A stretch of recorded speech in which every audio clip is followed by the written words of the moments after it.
Almusal. Almusal tayo, guys.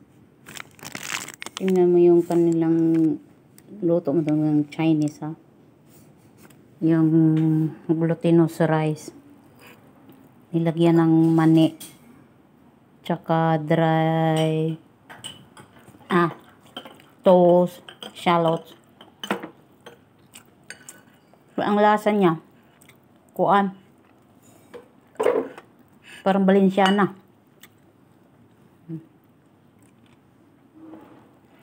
Hindi siya matamis, ha. Maalat. Hindi naman siya ganun kaalat. Pero walang tamis naman. Pero walang tamis talaga. Kaya parang suman na kuan. May dried prawns siya. Ayun, nakita kong dried prawns. Oh. May dried prawns pala. Tapos ito may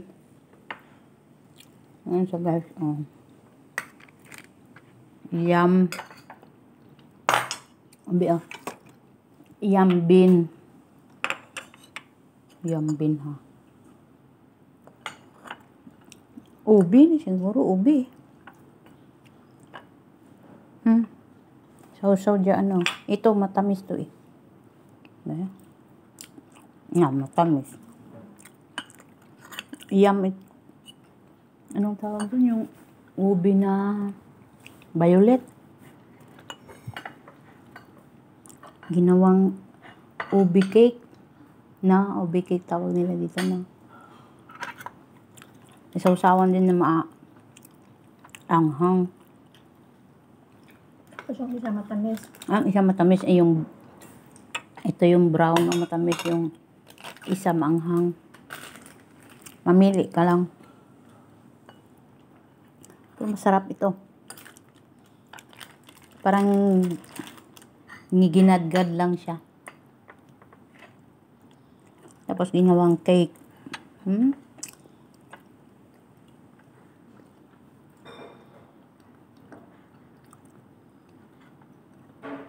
Almusal.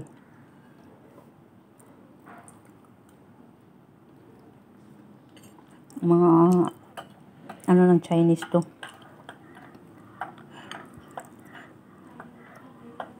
Chinese ko, eh. Pero almusal nila to, guys. Ganito. Almusal yan ng mga Chinese.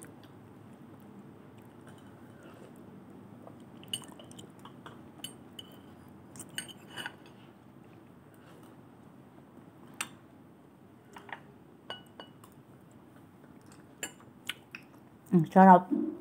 Sarap ng brown, no? Nasawsawan.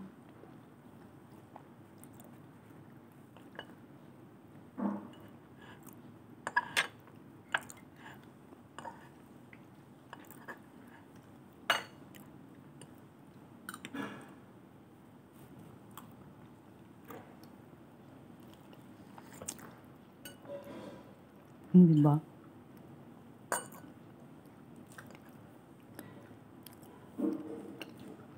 Balenciana nila. Ito talagang Balenciana. Kung meron pang iba pa tong mga sahog, Balenciana talaga siya sa Ilonggo. Pero ito kulay brown. Ang Balenciana is kulay yellow. Dahil sa turmeric. Ito ya daw suman. Dubi ko ang yatsura. Pero ang lasa, Balenciana. Sa Chinese naman ito nga, style. Hindi lang, guys. Kahit ano pa yan, basta makakain. Thank you na tayo dyan. Thankful na tayo dahil may blessing. Parang kay auntie to, yan. Nilagay niya sa take-away box niya. Yun na, bye-bye. With kape yan. Diba? Sarap ng ating almusal.